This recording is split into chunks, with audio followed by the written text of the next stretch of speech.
अगर आपके करेले के पौधे में फूल तो बहुत आते हैं, लेकिन छोटे छोटे करेले पीले होकर गिर जाते हैं या फिर जो करेले निकलते हैं वो बड़े होने में बहुत समय लेते हैं, तो आज की इस वीडियो को बिल्कुल भी मिस मत कीजिए, क्योंकि आज मैं आपको हमारे टेरेस गार्डन में ऐसा कौन सा सीक्रेट खाद यूज करती हूँ जिससे हमारे करेले के पौधे में बहुत सारे करेले लगते हैं और हमें बम्पर हार्वेस्टिंग मिलती है। तो सिर्फ एक ऑर्गेनिक जादू लिक्विड फर्टिलाइजर देने के बाद हमारे पौधे में इतने सारे करेले आने लगे कि हमें खुद भी यकीन नहीं हुआ। और सबसे मजेदार बात यह रही कि छोटे छोटे करेले पहले धीरे धीरे बढ़ रहे थे, उन्होंने कुछ ही दिनों में शानदार ग्रोथ दिखानी शुरू कर दी। लेकिन दोस्तों, अगर आप सिर्फ फर्टिलाइजर जानकर वीडियो छोड़ देंगे तो शायद आपको वैसा रिजल्ट नहीं मिलेगा जैसा हमें मिला है, क्योंकि करेले की अच्छी फसल सिर्फ एक खाद में नहीं बल्कि सही सीजन, सही मिट्टी, सही कंटेनर और सही देखभाल पर भी निर्भर करती है। इसलिए इस वीडियो का हर एक स्टेप बहुत जरूरी है और मैं आपसे यही कहूंगी कि वीडियो को आखिर तक जरूर देखिए, क्योंकि कोई भी छोटी सी गलती आपकी पूरी मेहनत खराब कर सकती है। सबसे पहले बात करते हैं करेले के पौधे के बारे में। करेला एक ऐसी सब्जी है जिसे गर्म और हल्के नम मौसम में सबसे अच्छी ग्रोथ मिलती है। यह बेल वाली फसल है, इसलिए इसे फैलाने के लिए अच्छी जगह और मजबूत सहारे की जरूरत होती है।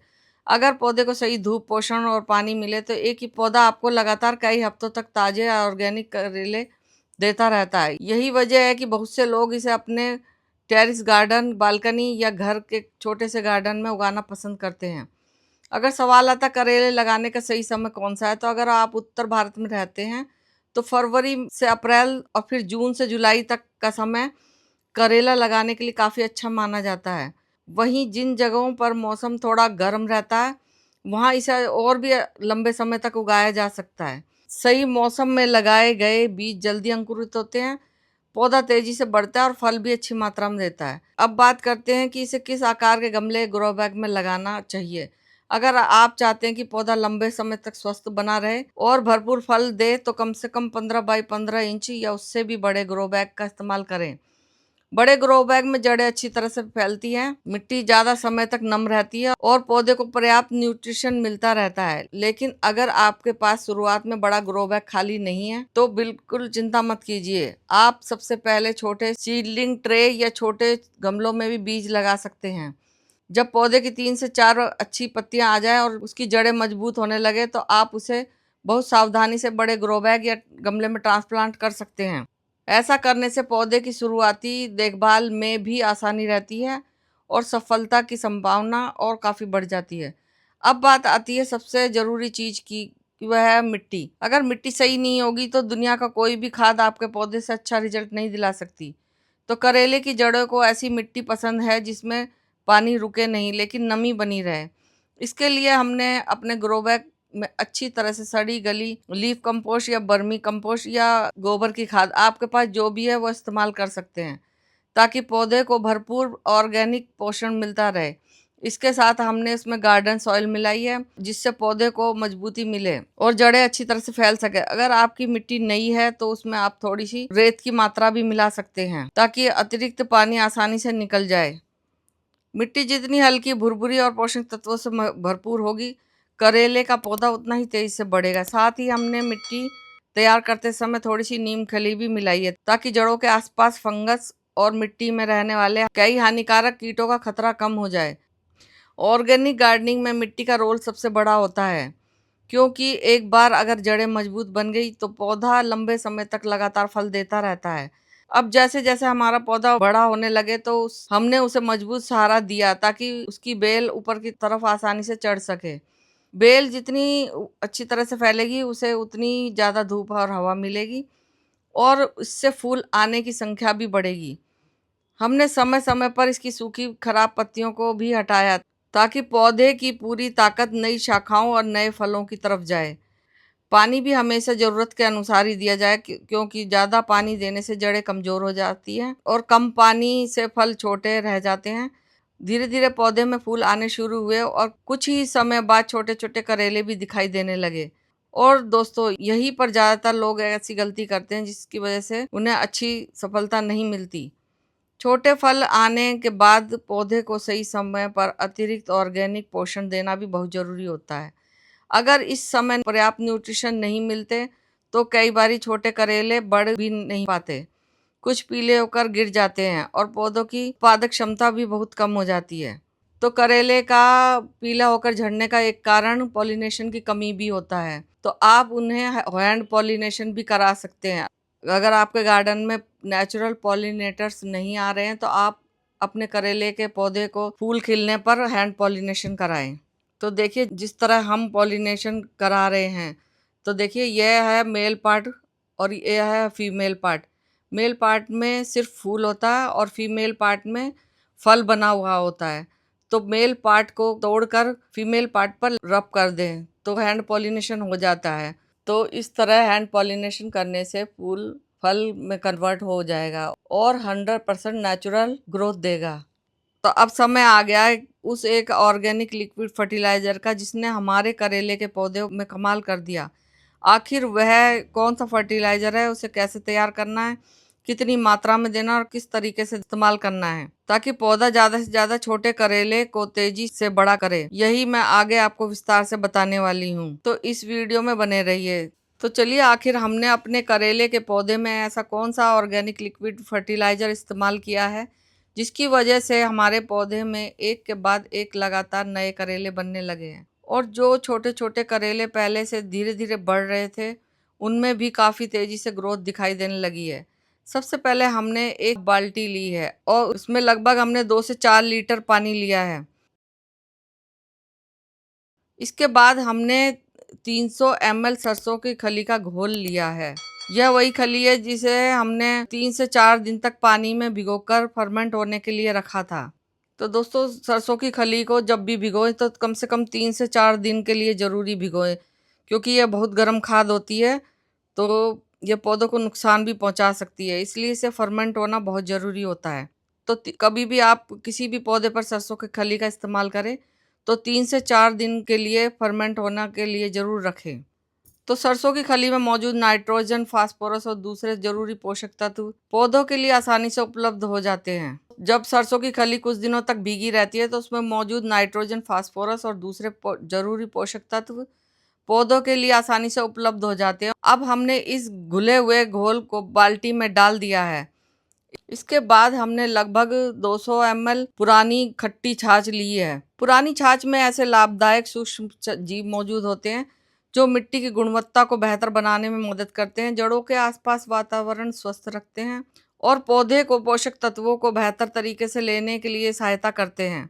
यही कारण है कि बहुत से अनुभवी ऑर्गेनिक गार्डनर भी समय समय पर छाछ का इस्तेमाल अपने पौधों पर करते हैं। अब इन दोनों चीज़ों को हमने पानी में अच्छी तरह से मिला लिया है ताकि पूरा घोल एकसार हो जाए। हमारा ऑर्गेनिक लिक्विड फर्टिलाइज़र अब पूरी तरह से तैयार है करेले के पौधे में डालने के लिए। तो दोस्तों, इसे सीधे से पानी में डाल देना ही तरीका नहीं होता। तो दोस्तों, इस लिक्विड फर्टिलाइज़र को डालने से पहले हम सबसे पहले पौधे के आसपास की हल्की हल्की गुड़ाई कर लीजिए। ध्यान रहे, गुड़ाई करते समय मेन तने से दूर किनारे किनारे वाली मिट्टी को हल्का सा ढीला करें। ऐसा करने से मिट्टी में हवा का संचार बेहतर होता है, ऊपर की सख्त परत टूट जाती है और जब हम लिक्विड फर्टिलाइजर डालते हैं तो वह सीधे मिट्टी के अंदर जाकर जड़ों तक आसानी से पहुंच जाता है।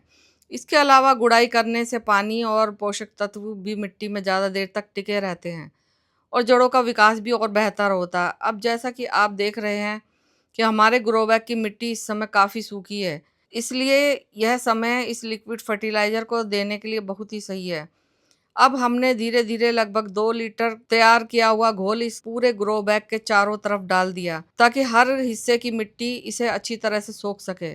ध्यान रहे कि इसे एक ही जगह पर ना डालें, बल्कि पूरे पौधे के चारों तरफ एक समान रूप में डालें। जैसे ही यह घोल मिट्टी में जाएगा, धीरे धीरे उसके पोषक तत्व जड़ों तक पहुंचेंगे और पौधे को नई ऊर्जा देंगे। अगर आप इस समय हमारे पौधे को ध्यान से देखेंगे तो इसमें बहुत सारे छोटे छोटे करेले पहले से ही लगे हुए हैं। यही अवस्था होती है जब पौधे को अतिरिक्त पोषण की सबसे ज़्यादा ज़रूरत होती है, क्योंकि इसी समय यह तय होता है कि छोटे फल बड़े और स्वस्थ बनेंगे या फिर उनका विकास रुक जाएगा। इस ऑर्गेनिक घोल का सबसे बड़ा फायदा यही है कि यह पौधे को धीरे धीरे लेकिन लगातार पोषण देता रहता है। अब एक और ज़रूरी बात जो हमेशा ध्यान रखिए कि इस तरह के लिक्विड फर्टिलाइज़र को तभी डालें जब बारिश ना हो रही हो। आपके एरिया में अगर तेज बारिश के दौरान या ठीक पहले आप इसे इस्तेमाल कर लेंगे तो बारिश का पानी मिट्टी में मौजूद पोषक तत्वों को बहा सकता है और आपके पौधे को इसका पूरा फायदा नहीं मिल पाएगा। इसलिए मौसम देखकर ही इसे इस्तेमाल करें। अगर अगले कुछ घंटों बारिश की संभावना है तो 1-2 दिन इंतजार करना ही ज़्यादा बेहतर रहेगा। इस फर्टिलाइजर को नियमित और सही समय पर इस्तेमाल करने से मिट्टी में ऑर्गेनिक गतिविधियां बढ़ती हैं। अगर अगले कुछ घंटों में बारिश की संभावना है तो 1-2 दिन का इंतजार करना ही बेहतर रहेगा। और इस लिक्विड फर्टिलाइजर को डालने से पहले एक बात का ध्यान और रखें, या तो आप इसे सुबह मॉर्निंग में डालें या फिर शाम के समय सूरज ढलने के बाद ही इस लिक्विड फर्टिलाइजर का इस्तेमाल करें। इस फर्टिलाइजर का नियमित और सही समय पर इस्तेमाल करने से मिट्टी की ऑर्गेनिक गतिविधियां बढ़ती हैं, जड़ें मजबूत होती हैं, पौधे की पैदावार तेज हो जाती, फूल और फल ज़्यादा समय तक टिके रहते हैं और पौधा लंबे समय तक लगातार नई फलियां बनाता रहता है। तो चलिए अब इस घोल का रिजल्ट भी देख लेते हैं हम। तो यह सिर्फ 3 दिन के बाद हमने अपने करेले के पौधे को देखा तो रिजल्ट देखकर हम भी हैरान रह गए। जिन छोटे छोटे करेले को आपने पहले देखा था उनमें से कई अब काफी बड़े हो चुके हैं और उनकी ग्रोथ साफ दिखाई दे रही है। पौधा पहले से ज्यादा हरा भरा और काफी स्वस्थ नजर आ रहा है।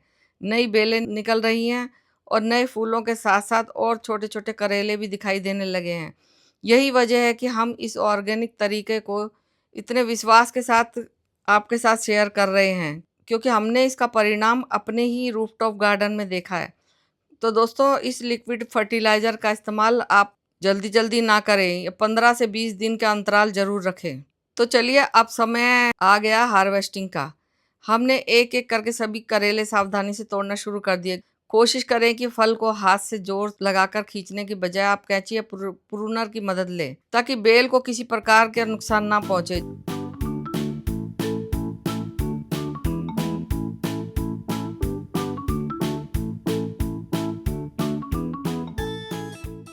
जैसा कि आप देख सकते हैं हमें इस करेले के पौधे से काफ़ी अच्छी मात्रा में ताज़े हरे और बिल्कुल ऑर्गेनिक करेले मिले हैं। लेकिन कहानी यहीं ख़त्म नहीं होती, क्योंकि अभी भी पौधे पर बहुत सारे छोटे छोटे करेले लगे हुए हैं और जो अगले कुछ दिनों में बड़े हो जाएंगे और हम फिर से शानदार हार्वेस्टिंग कर लेंगे। यही तो असली मज़ा अपने घर की ऑर्गेनिक गार्डनिंग का, जहाँ एक स्वस्थ पौधा आपको बार बार ताज़ी सब्जियां देता रहता है। अगर आप भी अपनी बालकनी गार्डन या टेरेस गार्डन में करेला उगाना चाहते हैं तो इस तरीके को जरूर आजमाइए। सही मौसम, सही मिट्टी, सही ग्रो बैग, समय पर देखभाल और यह आसान सा ऑर्गेनिक लिक्विड फर्टिलाइजर आपके पौधे की ग्रोथ को शानदार बदलाव ला सकता है। उम्मीद है आज की वीडियो आपको पसंद आई हो और आपको कुछ नया सीखने को मिला हो। अगर आपको यह जानकारी सच में उपयोगी लगी तो वीडियो को लाइक करें, इसे अपने दोस्तों और परिवार के लोगों के साथ शेयर करें, हाइप करें जो घर पर ऑर्गेनिक सब्जियां उगाना पसंद करते हैं। और अगर आपने अभी तक हमारे चैनल को सब्सक्राइब नहीं किया तो सब्सक्राइब करें, बेल आइकन जरूर दबाएं ताकि गार्डनिंग से जुड़ी ऐसी आसान, भरोसेमंद और प्रैक्टिकल जानकारी आपको सबसे पहले मिलती रहे। मिलते हैं अगली वीडियो में एक और नए पौधे, एक और नई ऑर्गेनिक तरीके और नई उपयोगी जानकारी के साथ। तब तक पौधों का ध्यान रखिए, ऑर्गेनिक गार्डनिंग करते रहिए, अपने घर पर उगाई ताजी सब्जियों का आनंद लेते रहिए। धन्यवाद। Happy gardening.